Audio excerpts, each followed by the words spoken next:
حرام مال سے بچیے۔ حلال کمائی کی طلب اور اس کی تلاش تمام مسلمانوں پر فرض ہے۔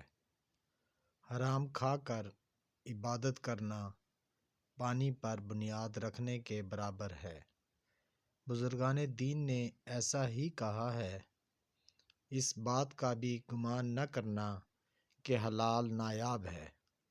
جب تم پھٹے پرانے کپڑوں اور بے سالن روٹی پر قناعت کرو تو تم حلال کمائی کیسے حاصل کرنے سے عاجز رہو گے؟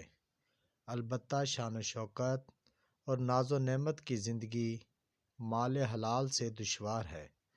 حلال کمائی کے کئی ذریعے ہیں۔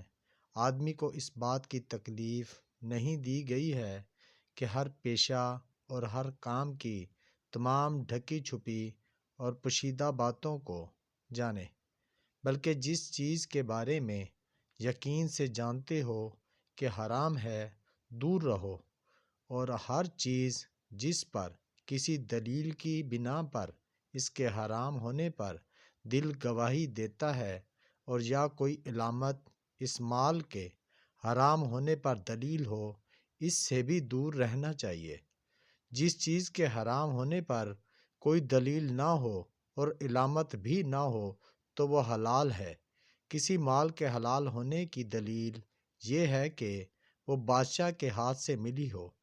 اگر کسی مال کے بارے میں جانتے ہو کہ وہ حلال طریقہ سے ملا ہے یا اپنی حلال زمینات اور جائیداد سے ملا ہے تو وہ حلال روشن ہے، اور اگر یہ معلوم ہو کہ ظلماً کسی سے لیا گیا ہے تو وہ حرام روشن ہے، یعنی اس کا حرام ہونا صاف ظاہر ہے۔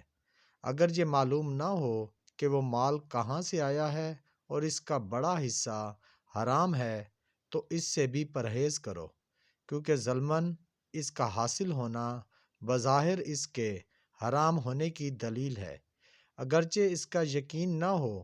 اسی طرح نوحہ گر کی کمائی، مطرب یعنی گویے کی کمائی اور شراب فروش کی کمائی حرام ہے، اور کسی ایسے شخص کی کمائی جس کا بیشتر حصہ حرام ذریعہ سے حاصل کیا گیا ہو حرام ہے۔ جب تم جانتے ہو کہ وہ مال بعینہ کہاں سے آیا ہے تب اس کے بڑے حصے کو دیکھو، اور حرام ہو تو اس سے دور رہو، اور تمام امور میں غالب گمان کا لحاظ کرنا چاہیے۔ تمام دوسرے مسلمانوں کے مال کو حلال سمجھو، ہاں الا یہ کہ تم واضح طور پر اس کے حرام ہونے کی وجہ سے واقف ہو۔